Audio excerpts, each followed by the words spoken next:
네, 오늘 본문에서 예수님께서 말씀하시는 이 포도원 일꾼의 비유는 예수님의 여러 가지 비유들 중에서도 가장 납득이 되지 않는 비유 중에 하나입니다. 왜 새벽부터 일한 일꾼하고 해가 다 질 때나 들어와서 잠깐 일한 일꾼하고 똑같은 임금을 받는가? 이 포도원 주인이 불공평한 게 사실 아니냐라고 생각을 하기가 쉽습니다.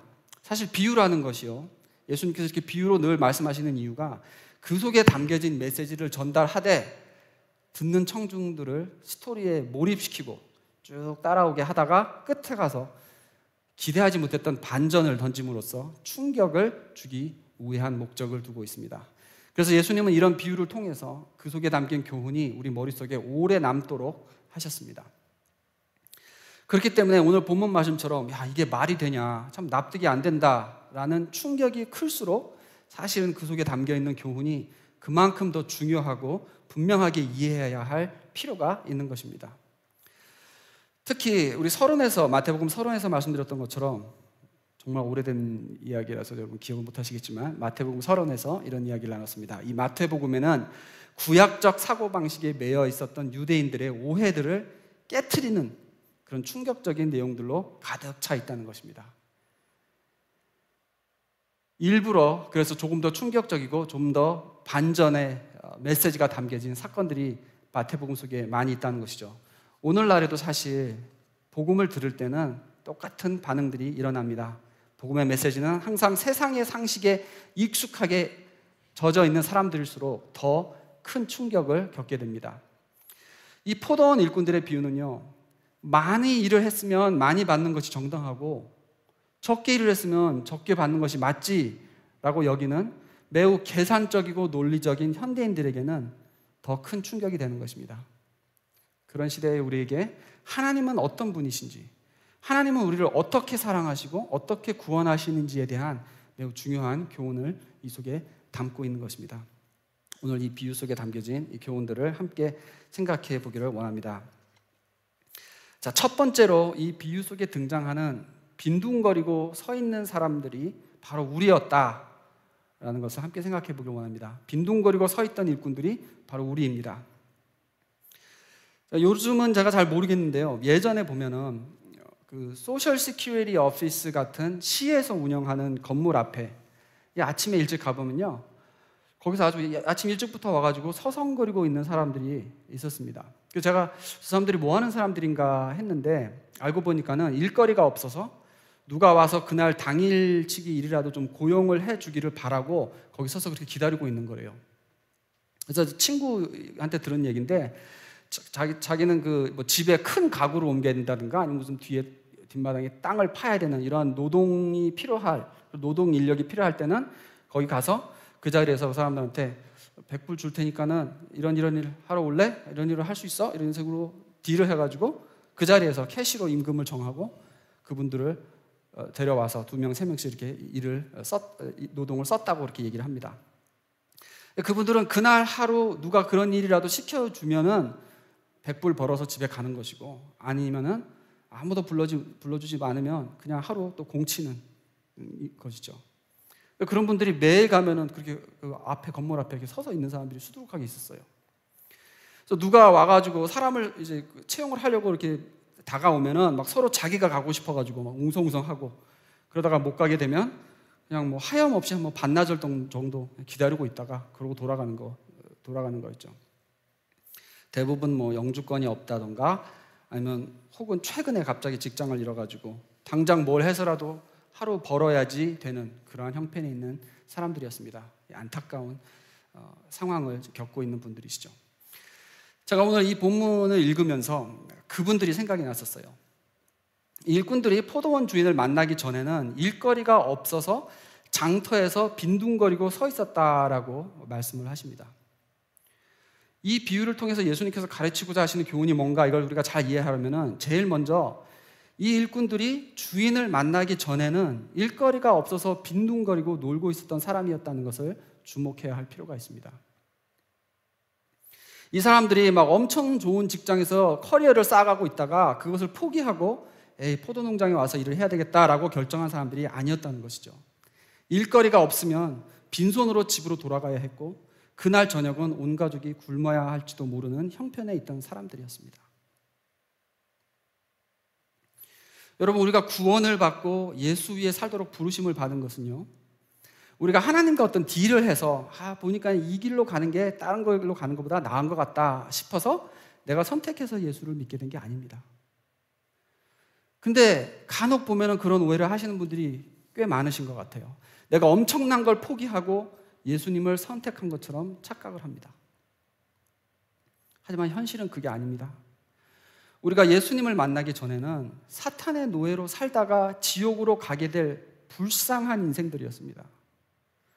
예수님께서 우리를 부르시고 이제 예수 위에 살라고 새로운 사명을 주시지 않으셨다면은 아무리 이 세상에서 잘 나가고 능력 있고 그런 삶을 살고 있었다 할지라도 우리는 사실 모두 쓰레기 같은 인생들이었고 지옥을 향해서 열심히 달려가고 있는 중이었던 것입니다. 근데 또 그런지도 모르고 잘 살고 있는 줄 알고 살았던 것이죠. 예수님을 만나기 전에 내가 어떤 상태에 있었는지에 대해서 바른 이해가 있어야 되는 것입니다. 그렇다면은 내가 얼마나 일찍부터 예수를 믿었고 얼마나 오랫동안 주님을 위해서 일했던지 간에 제가 이동안 이렇게 일을 했으니까 이만큼 보상해 주는 게 맞지 않습니까? 라고 그런 말을 할 수 있는 입장이 아니라는 것이죠. 오히려 나를 일찍 불러주셨기 때문에 사탄의 권세 아래서 살고 있는 그 낭비된 시간을 단축시켜 주신 것 자체를 감사드려야 하는 것입니다. 그래서 예수님께서 이런 비유를 들으면서 말씀하시는 이유는 그 시대도 그렇고 지금도 그렇고 많은 사람들이 하나님의 나라를 위해서 수고하는 것을 가지고 자기가 엄청난 업적을, 엄청난 의를 행하고 있다라고 착각을 하고 있기 때문입니다. 내가 이만큼 의를 쌓았기 때문에 거기에 대한 보상으로 여러 가지 축복을 받는 게 맞다고 오해를 하고 있는 것이죠. 그래서 이 비유를 읽다 보면은 그래 맞아 그래 이렇게 되는 게 맞지 하다가 끝에 가서 반전의 충격을 받고 잠깐만 천국이 이런 곳이야? 하나님이 이런 곳이야? 하면서 다시 한번 깊이 내 구원에 대해서 나의 부르심에 대해서 생각할 수밖에 없게 만드는 비유인 것입니다. 하나님 나라를 위해서 일한다는 것은 그런 게 아니다. 포도원 주인이 아니었으면 오늘 한 끼 밥도 못 먹을 뻔했던 그런 존재, 빈둥빈둥 놀고 낭비된 인생으로 살고 있던 우리가 선한 주인의 포도밭에 와서 일하라고 불러주신 것은 그 불러주신 것 자체가 은혜라는 것입니다. 내가 하나님 나라를 위해서 일하는 것에 대한 바른 태도는 뭐냐면 일을 할 만큼 보상을 기대하는 게 아니라 죽을 수밖에 없었던 나를 살리신 그 부르심에 감사하면서 평생 빚진 자의 마음으로 살아가는 것입니다. 선한 포도원 주인의 땅을 일구라고 함께 이 값진 일에 참여했다는 것 자체가 더 이상 더 바랄 것도 없는 최고의 보상인 것입니다. 오래된 영화이긴 하지만요, 이게 너무 유명한 영화라서 아마 여러분도 아실 거예요. 신들러스 리스트라는 영화 여러분 혹시 보신 분 계십니까? 안 보신 분 계십니까? 아마 뭐 많이 보셨어야 되는데 참 좋은 영화예요. 언제 찾아서 한번 보시기 바랍니다. 제가 그럼 줄거리를 좀 설명을 드릴게요. 오늘 설교는 굉장히 편한 내용입니다. 영화 이야기도 하고 하면서 여러분 뭐 머리 많이 신경 안 쓰시고 들으셔도 됩니다. 실제 인물과 진짜 사건을 바탕으로 한 영화인데요. 줄거리가 이렇습니다. 2차 세계대전 당시에 독일의 나치가 이제 유럽을 장악해가고 있을 무렵에 신들러라는 사업가가 폴란드의 한 도시에 옵니다. 그 도시가 어떤 도시였냐면 유대인들이 이미 인권을 다 박탈당하고 빈민촌에 강제 이주되어서 거기서 살고 있는 그런 상태였습니다. 그래서 이 사업가가 유대인들은 아주 조금만 적은 임금을 주고도 싸게 부릴 수 있는 노동력이라는 것을 알고 그곳에 와서 공장을 짓고 이 싼 임금을 주고 유대인들을 하이어해서 거기서 이제 그 전쟁에 필요한 물자들을 만드는 그런 공장을 거기서 세우려고 그래서 이 도시로 온 것입니다. 그리고 그 공장을 돌리면서 정말 이 나치의 고위 관리들하고 유대 관계를 맺으면서요 서로 너도 좋고 나도 좋고 하면서 서로 이득을 보는 거죠. 이 사람들이 이렇게 나한테 보내서 해달라 그러고 또 계속 뇌물을 먹이고 이러면서 그런 관계를 쌓아가면서 실제로 순식간에 아주 엄청난 부자가 되어버립니다.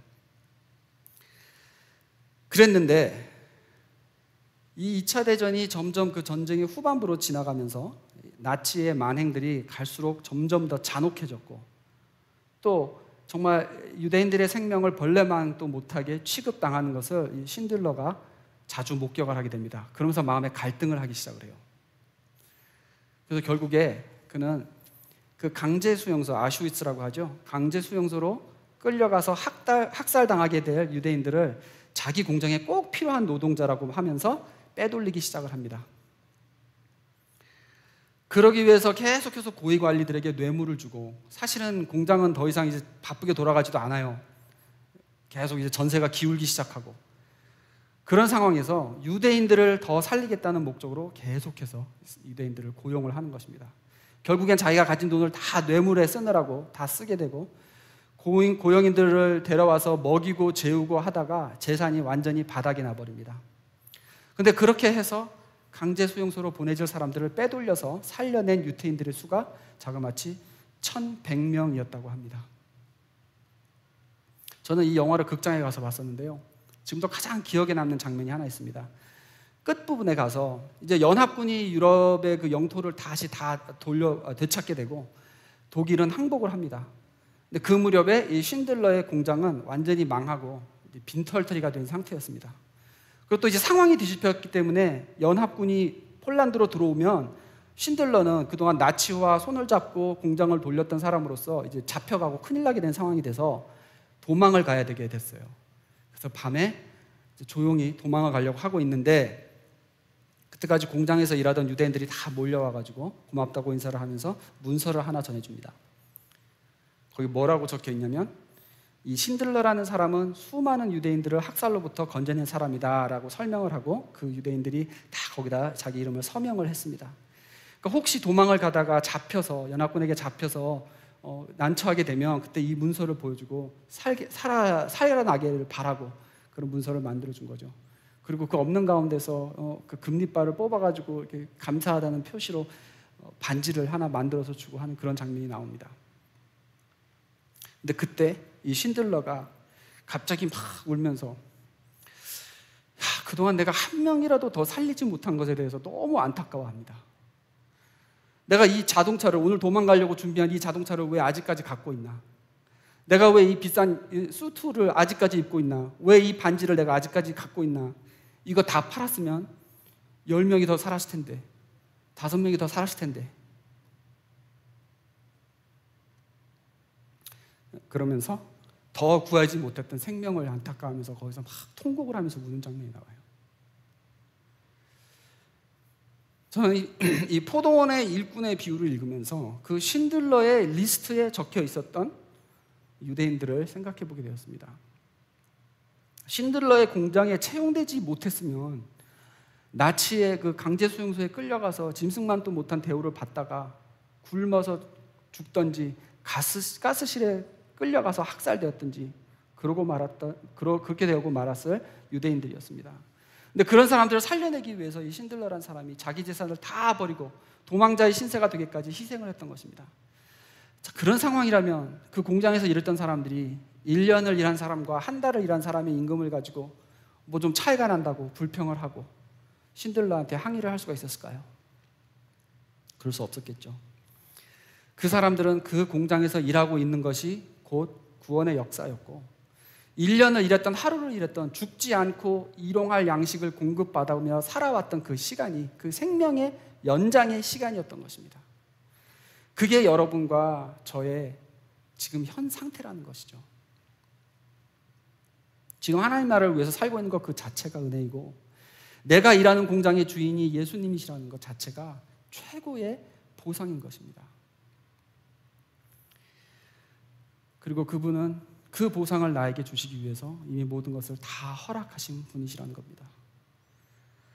내가 예수를 믿고 평생을 주님 나라 위해서 사는 것이 어떤 상태인가, 거기에 대한 바른 이해가 필요하다는 것입니다.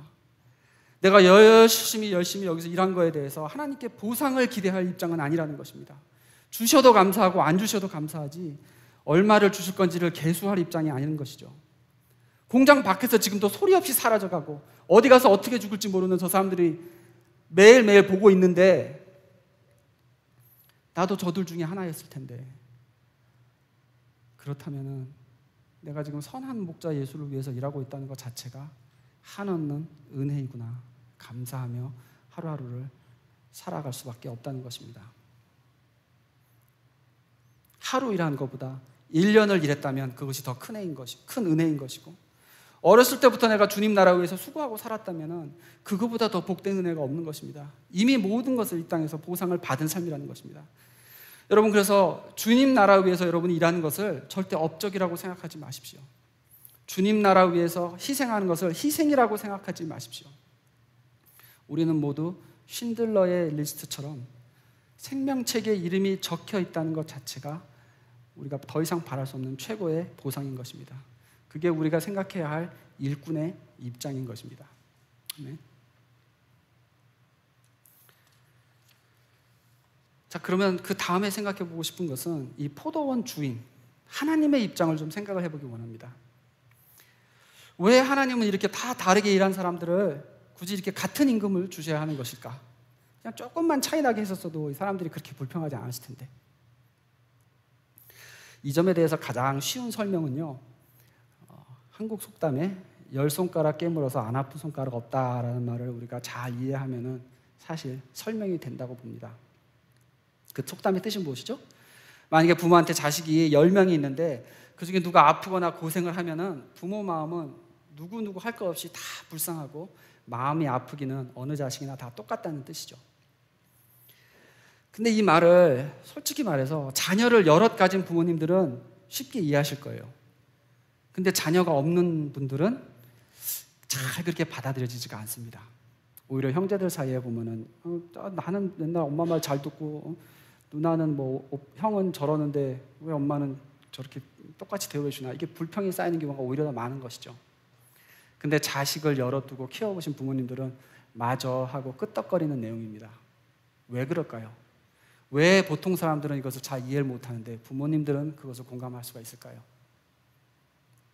그 이유는 다 내어주고도 또 더 내어주고 싶은 한없이 온전히 헌신적인 사랑, 그 아가페의 사랑을 이해하지 못하기 때문에 그런 부모의 마음을 잘 공감하지 못하는 것입니다.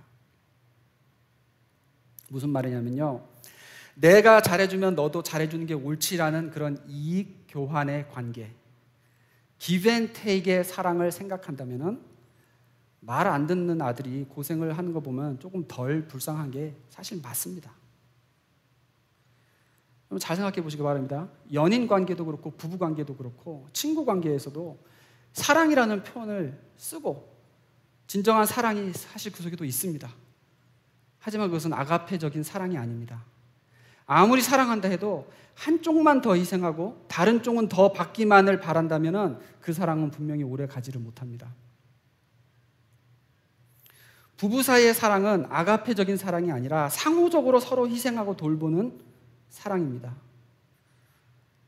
남편이 혼자서 열심히 죽어라 일하면서 스트레스 받고 고생하고 있으면 아내도 나도 뭔가를 해야 되지 않을까라고 답답해하는 게 정상입니다.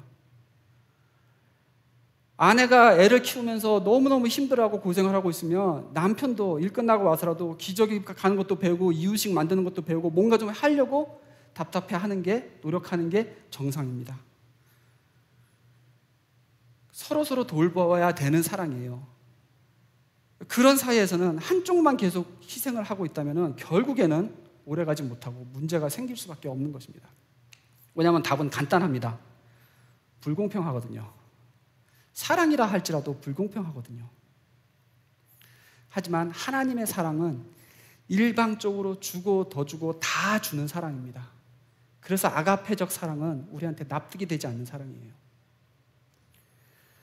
그나마 그것과 가장 근접한 사랑이 부모의 사랑인 것이죠. 부모가 자식을 향한 사랑이 그나마 하나님이 우리를 향한 아가페적 사랑과 그나마 비슷한 사랑인 것 아니겠습니까? 그래서 부모들은 이해를 하는 것입니다. 또 아가페 사랑의 특징은요, 그 관계에서 사랑을 받는 쪽은 자기가 얼마나 일방적인 사랑을 받고 있는지를 잘 모른다는 것입니다. 원래 일방적인 사랑은 부모가 계속 퍼주다 보면은 그 대상을 스포일 시킬 수밖에 없어요. 버릇이 나빠질 수밖에 없어요. 계속 부모가 한없이 퍼주는 사랑을 아이가 어릴 때부터 받다 보면은 원래 그러니라 하게 될 수밖에 없습니다. 만약에 우리 애가 매일 아침마다 눈만 뜨면 일어나서 엄마 아빠한테 달려와가지고 엄마 아빠 나를 이렇게 먹여주시고 재워주시고 키워주시고 사랑해주셔서 저는 너무너무 감사합니다 하면서 엉엉 울면서 매일 아침마다 엄마 아빠한테 헉을 한다면은 얼마나 이쁘겠습니까? 절대 이 세상에 그런 아이는 없습니다. 요한이만 봐도 어쩜 그렇게 자기밖에 모르고 어쩜 그렇게 이기적인, 제가 거기까지만 하겠습니다. 그럴 수밖에 없어요. 한쪽만 퍼주면 스포일 되게 돼 있습니다. 좀 커서 철이 들면 문득문득 엄마 아빠의 사랑과 헌신이 말할 수 없이 컸다는 것을 어떤 계기를 통해서 가끔 깨닫는 순간이 오게 되겠죠. 하지만 그러고는 또 금방 까먹는 게 이 아가페 사랑을 받는 자들의 특징입니다. 아무리 부모의 마음을 헤아려 보려고 해도 자기가 다시 누군가를 아가페적 사랑으로 사랑하게 되는 그런 자리에 가보지 않고는 그 깊이를 다 이해할 수가 없다는 것이죠. 그래서 오늘 본문의 사건이 잘 이해가 되지 않는 것입니다. 아가페 사랑을 아는 사람은 부모의 마음을 이해합니다. 늘 받기만 하고 속만 썩이는 아들이나 말 잘 듣는 아들이나 고생하는 걸 보면은 똑같이 가슴이 아프다는 것이죠. 왜 그럴 수밖에 없냐면 한쪽의 사랑이 너무 비교도 안 되게 커서 일방적인 사랑이 될 때는 그 반대편에 있는 사람의 선한 행동이나 미운 행동이나 사실 큰 영향을 끼치지 못하기 때문입니다. 그래서 납득이 안 되는 사랑이 되는 것입니다. 그것이 하나님의 사랑입니다. 우리가 조금 선하던, 조금 열심히 주를 위해 살았던, 조금 더 큰 죄를 범하고 용서를 받았던 너무너무 위대한 아가페 하나님의 사랑 앞에서는 다 거기서 거긴 죄인이고 거기서 거긴 일꾼이 되는 것입니다. 그래서 오늘 본문의 말씀은 사실 공의에 대한 말씀이 아니고 자비에 대한 말씀입니다. 하나님께서 죄인들을 용서하실 때는 큰 죄든 작은 죄든 구별이 안 가게 다 삼켜버리는 커다란 자비로 용서하시기 때문입니다. 돌아온 탕자의 이야기에서 첫 번째 아들이나 둘째 아들이나 큰 사랑과 자비를 품은 아버지 마음에는 둘 다 거기서 거기고 둘 다 불쌍하기는 똑같은 것입니다. 아버지 재산을 미리 받아가지고 다 써버리고 고생하다가 돌아온 둘째 아들이나 한 번도 삘뚜러진 길 가지 않고 열심히 아버지 돕고 살았지만은 돌아온 둘째를 보고 화를 내던 그 첫째 아들이나 둘 다 탕자이기는 마찬가지입니다. 하나는 집을 떠난 탕자고 또 하나는 집안에 앉아있는 탕자인 것입니다. 아버지 없으면 둘 다 낭비된 인생이고 아버지 없으면 둘 다 버려진 인생이고 아무 쓸모없는 탕자의 인생이긴 마찬가지라는 것이죠. 그래서 두 아들을 바라보면서 자비를 베푸시는 아버지의 마음은 똑같았던 것입니다. 어릴 때부터 예수를 잘 믿고 따랐던 사람이나 십자가에 매달려서 죽기 직전에 회개하고 천국에 들어갔던 오른쪽 강도나 하나님께서 그들을 보고 불쌍히 여기시는 자비의 마음은 똑같은 것입니다. 모두 하나님의 사랑이 일방적으로 너무 크기 때문에 빚어지는 결과입니다. 그래서 정말 하나님의 사랑을 이해하는 사람이라면 내가 주님 후에 헌신하고 일한 것에 대해서 누구보다 더 많이 했네, 더 적게 했네 하고 질문을 할 수가 없는 것입니다. 우리의 헌신과 수고가 물 한 컵이냐 두 컵이냐 하고 따지고 있을 때 하나님의 사랑은 받아갔기 때문입니다. 하지만 안타깝게도요, 우리가 그 사랑의 크기를 제대로 가늠하지 못하고 사는 존재들이죠. 아까 말씀드린 대로 어린아이가 부모의 사랑을 가늠하지 못하고 살다가 어른이 돼서 자녀를 키워보고 부모님이 돌아가시고 나서야 부모의 마음을 조금 이해하게 되는 것처럼 우리는 이 무한한 하나님의 사랑을 이해할 능력이 없습니다. 언제 알게 되느냐? 언제 그 사랑의 스케일을 제대로 깨닫게 되느냐? 세상 끝날 하나님의 심판이 임하는 그 마지막 날에 그 하나님의 사랑의 크기를 제대로 보게 될 것입니다. 그날 우리가 하나님이 얼마나 광대하시고 거룩하시고 눈부신 영광의 주제이신지를 보게 될 때, 수많은 천사들이 주님 앞에 와서 그 빛나고 높은 보좌 앞에서 몸둘 바를 모르고 쉴 새 없이 엎드리면서 찬송과 영광을 노래하는 그 현장을 보게 되는 날, 그제서야 제대로 깨닫게 되는 것입니다. 아니, 내가 어떻게 이렇게 높고 높으신 하나님을 몰라보고 그동안 막 살았고, 그동안 하나님 앞에 죄를 범하고, 그동안 불평을 하면서 살 수가 있었는가? 충격이 될 것이에요. 그리고 우리도 그분의 위엄 앞에서 몸둘 바를 모르고 엎드려서 경배할 수밖에 없게 될 것입니다. 그러면서 또 깨닫게 되죠. 아니, 이런 존귀하신 분이 왜 나를 위해서 십자가의 고통과 저주를 당하셔야 했는가? 우리가 이 땅에 살 때는 그냥 하나님의 아들이 2000년 전에 와서 나를 위해 죽으셨단다, 그걸 믿음으로 받아야 된단다 라고 신앙생활을 해왔다면, 그날 얼마나 하나님의 보좌가 정말 몸둘 바를 모를 만큼 엎드려질 수밖에 없는 그 영광의 자리라는 것을 진짜 보게 되고, 심판대 앞에서 영원한 지옥 형벌로 떨어지는 그 현장을 보면서 왜 내가 살았는가? 왜 내가 이런 은혜를 받았는가? 그때 진짜로 그 하나님의 사랑과 자비의 스케일을 보게 되고 알게 된다는 것이죠. 설령 내가 평생 아프리카 선교사로 살다가 순교하다 죽었다 할지라도 나의 헌신은 바다에 잠기는 물 한 컵밖에 되지 않는다는 걸 그때 제대로 알게 될 것입니다. 그날에는 그 누구도 하나님께 오늘 본문의 일꾼들처럼 불평하는 입을 열지 못하게 될 것입니다. 하나님의 공의를 따질 수가 없기 때문입니다. 공의를 따지자면 왜 나 같은 죄인이 구원받게 된 건지부터 설명이 되지 않기 때문입니다.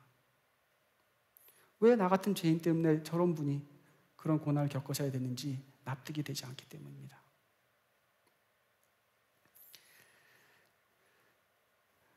그날에는 그 누구도 하나님의 공의에 항의할 자가 없고 오직 그분의 자비에 감격하게 될 것입니다. 오늘 본문 끝에 말씀하시는 포도원 주인의 말은 처음 읽을 때는 참 불공평한 주인처럼 들릴 수가 있습니다. 14절에 당신의 품삯이나 받아가시고 돌아가시오. 당신에게 주는 것과 똑같이 이 마지막 사람에게 주는 것이 내 뜻이오. 내 것을 가지고 내 뜻대로 할 수 없다는 말이오. 하지만 이 주인의 말은 사실은 다음과 같이 말씀하시는 하나님의 음성입니다. 작은 죄인이나 큰 죄인이나 적게 헌신한 자나 크게 헌신한 자나 똑같이 커다란 내 사랑과 자비의 바다에 깊이 잠기도록 덮어주는 것이 내 뜻이니라.